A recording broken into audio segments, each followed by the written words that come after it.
Hi everyone, my name is Katie Thompson. I'm a Master's of Teaching English as a Second Language student at NC State. I read a book for a class called Education as a Humanitarian Response, talking about education in terms of refugees and asylum seekers. So I'm working through this book now and wanted to share some things that I took away from it and things that maybe you can use into your classroom and even as an ally and a support system for refugees and asylum seekers as they are getting resettled, maybe near you, in your schools or in your communities. So that's what we're working on. The first section I wanted to talk about is just to touch base on these authors and these contributors from this book. They are amazing from really different backgrounds and through different lenses they approach this problem of refugees and accessing their own education in schools and as they're kind of transitioning from their homes, moving through the system of seeking asylum or seeking refugee status, which is a long and arduous process, and trying not to skimp on their education and what that can do in the short term. Stacy Weisberg talks about mental health and community services and developed the refugee mental health program for refugees based in Colorado. And she does a lot of work with how education can help refugees kind of manage some of the emotional and mental stress and trauma that they may have experienced depending on what their home situation looked like. Obviously, if they are refugees and asylum seekers, the home experience wasn't safe and wasn't right for them. So that comes with a lot of baggage and a lot of emotional and mental stress. And so Stacy Weisberg talks a lot about how we can use education and non-formal education supports to support refugees, and we'll talk about that a little bit later. Sue-Ann Oh talks about, she does a case study specifically about the Thai-Burmese border and how what those people are doing there using their native language to continue to help their kids master their own reading, writing skills, so that transferring that into a more formal education system will leave them less far behind, if that's possible. All these other amazing authors and contributors, like I said before, kind of look at this issue through a different lens. Each of their different mental health pieces, comparative and international education pieces, supporting teachers, looking at case studies, looking at the history of refugees and how they can access their education here is really amazing. And working with the UN and consulting for them, each of these people has contributed to this problem and working towards solutions. And so this book is the, I guess, brainchild of these people working together to kind of find a solution that can really help these kids. So working towards the main premise of this book, I guess I could break it into three sections, and I'll break it into four after this to be a little bit more specific and break it down. So I can say that this book is broken into these three sections. The first being the case studies. So there are a few different case studies that I'll go through in a minute, where each author breaks down kind of the history of the disagreement in this area and the unrest there, and how does that affect the citizens and the people that become refugees? What's forcing them to leave? And that's interesting to me because it helps us kind of understand this emotional piece and this emotional and mental baggage that these refugees and asylum seekers bring with them that can affect their inclusion in the community and how they get settled into schools. And as educators and as someone who often many of my students are who are language learners, are refugees or asylum seekers, it's important to take into account what their personal history is and then what the history of their community is as well. So those are really cool to look through. The other one is a history. I guess this is kind of the same thing, but this talks more about what do refugees look like now? What does their process look like, and how has that changed over time? And they do give a little bit of forethought into how could this change in the future, good and bad. I broke it down also into these questions that get answered. What's happening now that forces refugees and asylum seekers to leave their homes, kind of that history from the case studies. How does the refugee experience change over time? How can educating refugees help? Where and when does this happen, either in refugee camps, in new resettlement communities, and they break that down a bit. And what does this type of education look like, and how can we help? So they break all of that down, and I'll touch on that in just a minute. So these main points, the first one, refugees today. So really they talk about in over the years, the countries that have these unrests that force their people into refugee status, they change, right? So every year or every 5 or 10 years, it could be a different group of people that we're looking at seeking refugee status. So they go through right now in our kind of general 10-year period, they break it down. So they say, who are they? Where are they from?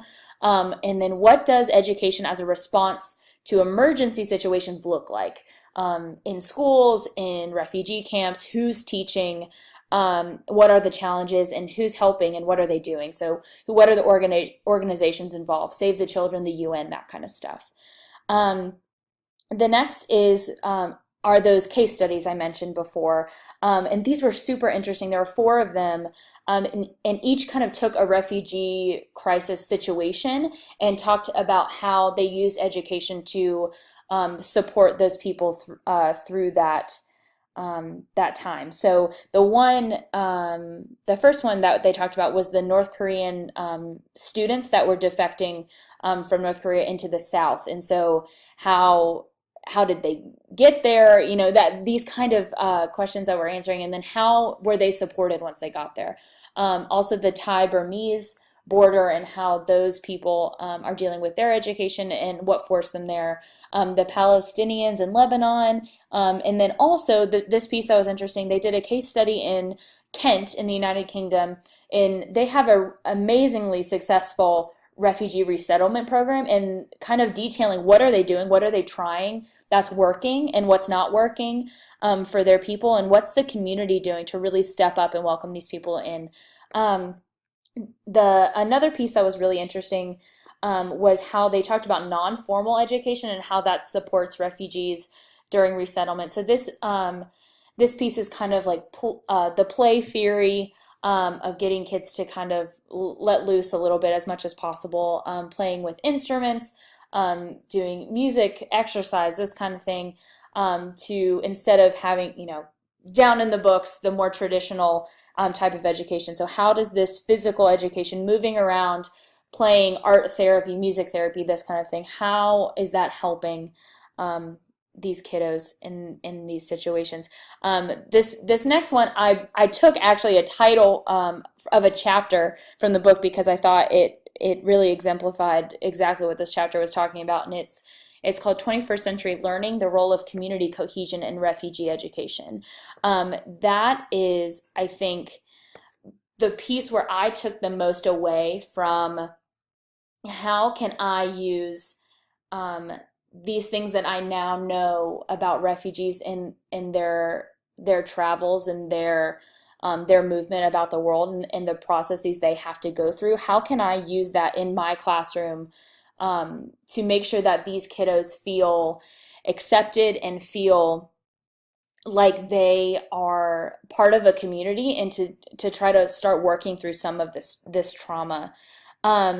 So some of the things that they talked about in this 21st century learning piece, they talked about how can we use technology and use conversation type learning to get these kids to start opening up and sharing the pieces of their experience that they can help others understand where they're coming from, and to help others really get involved in their lives and in their story. One of the ways that they did that was teaming up these refugees, asylum seeker students with, or even students with English as their second language who don't happen to be refugees or asylum seekers, who are maybe just immigrants, to team them up with a role model or with a buddy in their classrooms to kind of have a built-in friend there and have the role model or this buddy understand the weight of their